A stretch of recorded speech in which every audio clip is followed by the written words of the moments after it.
Halo Sobat Cerdas dan Humanis, kembali lagi bersama dengan saya Henry. Nah, pada kesempatan sore hari ini, kita akan berbincang singkat dengan salah seorang romo dari komunitas Belar Minus yang kebetulan beberapa hari yang lalu berulang tahun imamat yang ke-34. Kita akan melihat bagaimana pengalaman beliau selama 34 tahun menjadi seorang pastor Jesuit, sekaligus melihat bagaimana refleksi beliau melaksanakan ulang tahun yang ke-34 di masa pandemi seperti sekarang ini.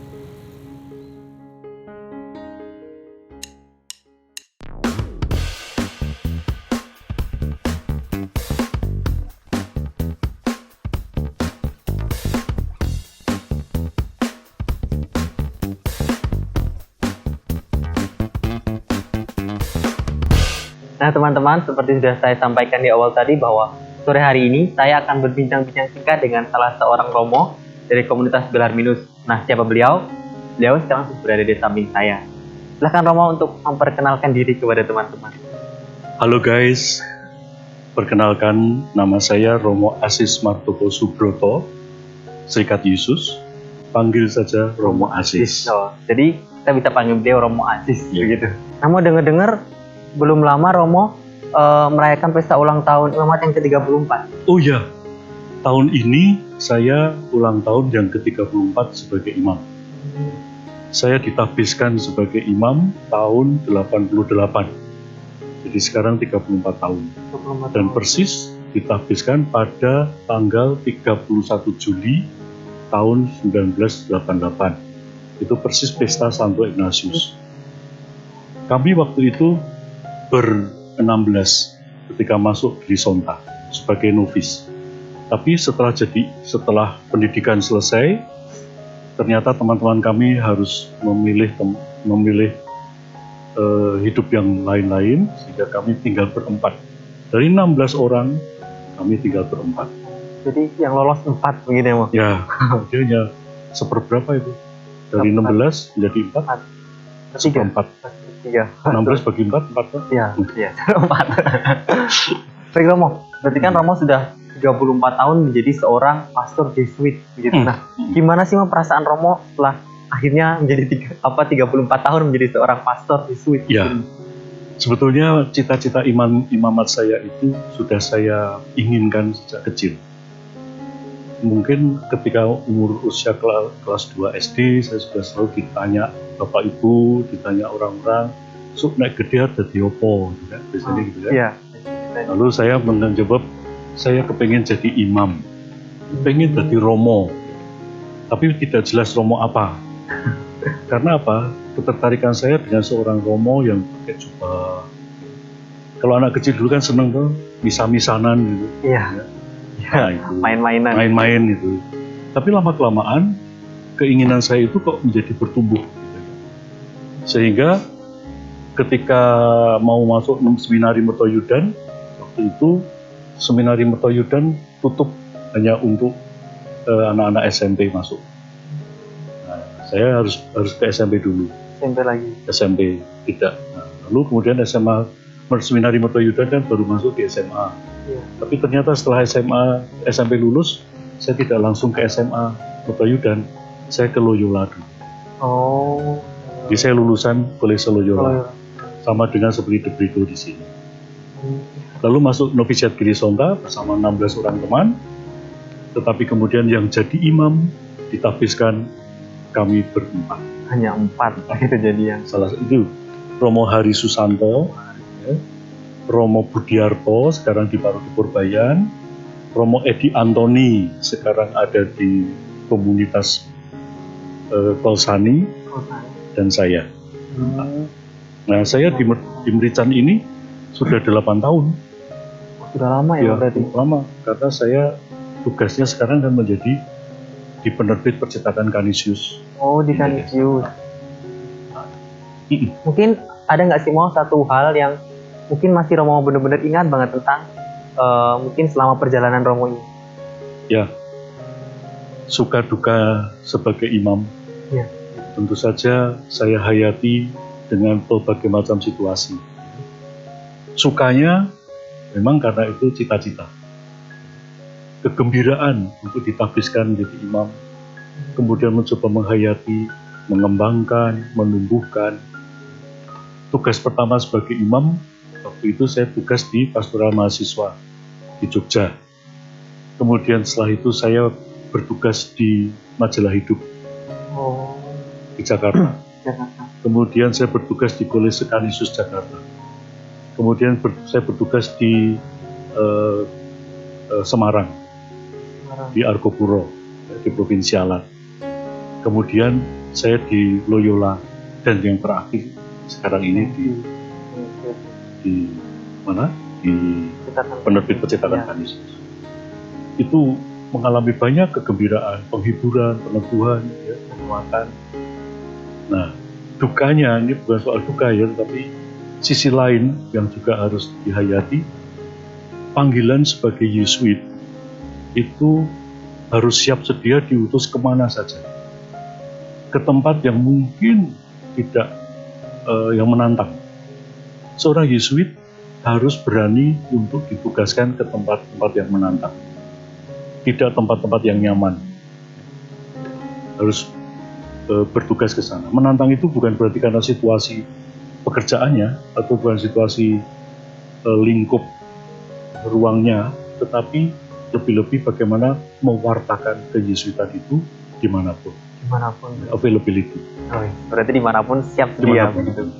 Lalu kalau di awal-awal nih mau mungkin ada nggak sih Romo tuh waktu di awal, mungkin di awal Tabitan itu saya ingin ditugaskan di tempat A gitu, atau mungkin di tempat B.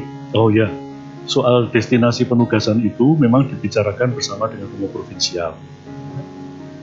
Tetapi Romo Provinsial pun atau Provinsial pun juga menanyakan mana yang kamu anggap paling cocok. Tapi tidak berarti bahwa yang saya cocoki lalu kemudian Provinsial memberi tugas ke situ. Ya. Saya senang di sini misalnya, saya berminat di sini. Tapi ternyata Romo Provinsial memindahkan atau menugaskan ke tempat yang lain yang sama sekali di luar ekspektasi.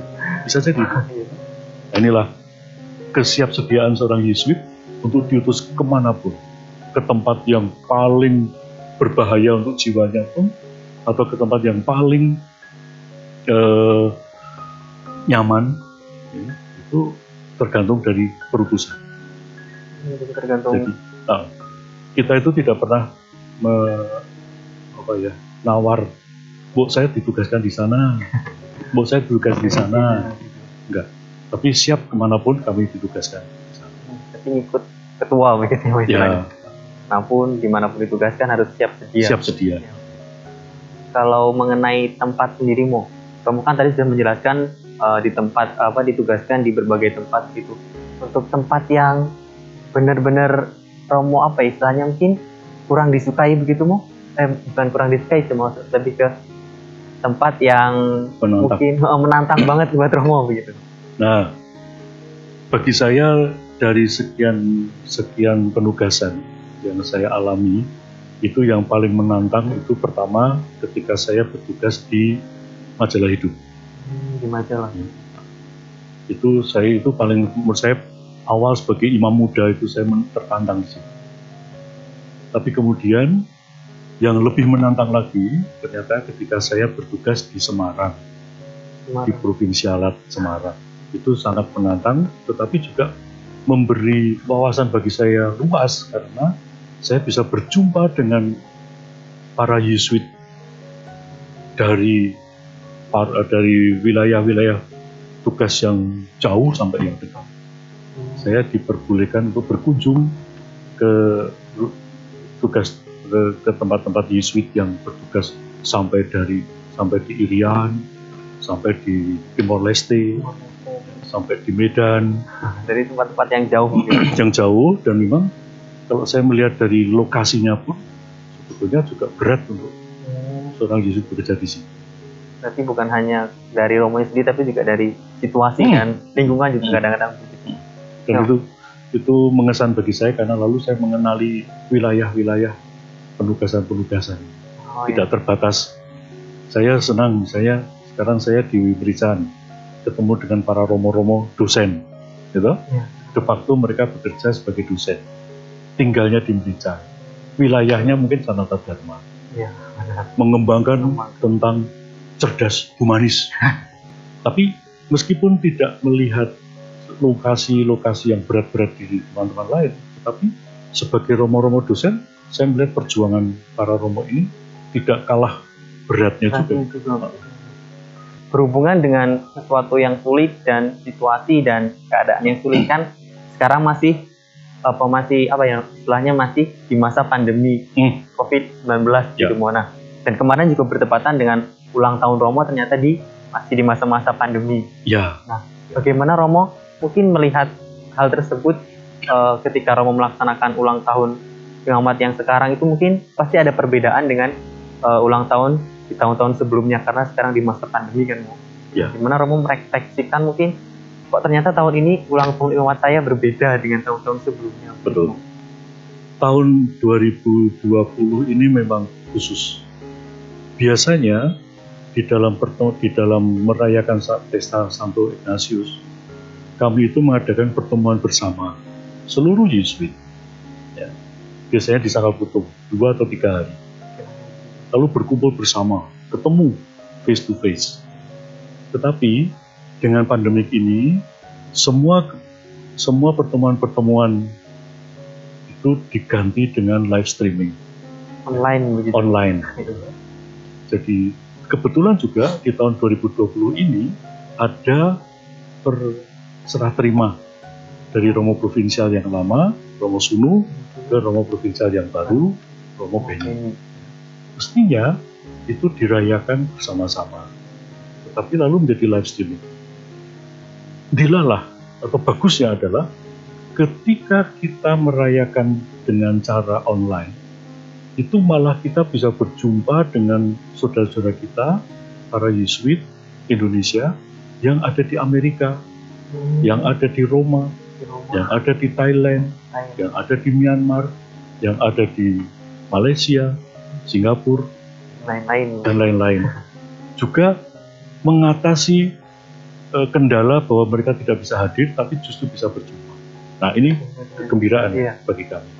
Termasuk juga merayakan 34 tahun imamatku dengan teman-teman itu pun, toh akhirnya juga online. Ya, akhirnya semuanya menjadi online gitu. Istilahnya bisa mendekatkan yang jauh begitu. Itu dari sisi Yesuit ya. Tetapi saya sendiri menghayati betul dengan misa online itu kita tidak lagi bisa misa bersama-sama dalam satu gereja besar, gitu. Tapi justru sekarang umat tidak lagi berjumpa di gereja besar, tetapi di keluarga-keluarga. Nah, ini menarik. Bagi saya ini menarik sekali. Karena apa? Meskipun kita tidak bisa misa bersama, tapi justru kehadiran gereja itu ada di keluarga. Oh, begitu. Jadi, iya benar. Di setiap hari Minggu, keluarga kumpul, ya, membuka televisi, ya, lalu mereka ikut misa. Online, di rumah masing-masing. Iya. Tidak dengan segala macam sambil jegang atau sambil minum, enggak. Mereka sungguh-sungguh duduk di situ, disediakan altar kecil dengan meja dan lilin dan salib, lalu misa. Online begitu. Meskipun komuninya komuni batin, tapi saya melihat bahwa inilah kekuatan gereja kita yang tidak terkonsentrasi pada satu gedung. Justru gereja hadir di mana-mana. Hadir di mana-mana. Justru malah mendekatkan anggota keluarga begitu ya, Mo. Nah, ini berkaitan lagi dengan misa online. Tadi kan Romo menyebutkan bahwa mungkin kalau di lingkungan keluarga itu untuk melakukan kegiatan atau melakukan misa online itu suatu hal yang mungkin mudah itu dilaksanakan gitu. Nah, tapi mungkin untuk teman-teman yang sedang jauh dari keluarga, mungkin seperti anak kos dan anak rantau, itu menurut saya akan lebih banyak godaan ketika ingin melaksanakan sebuah misa online begitu, Mo. Ya. Nah, mungkin Romo bisa menyampaikan pesan kepada teman-teman, tentunya seperti saya nih, kan saya juga anak kos yang ya jujur-jujuran saja untuk misa online itu satu hal yang sangat istilahnya mungkin ya cukup berat begitu. Justru saya melihat dengan misa online itu pengembangan kreativitas kita atau pemahaman kita tentang teologi tentang Ekaristi itu berkembang luas.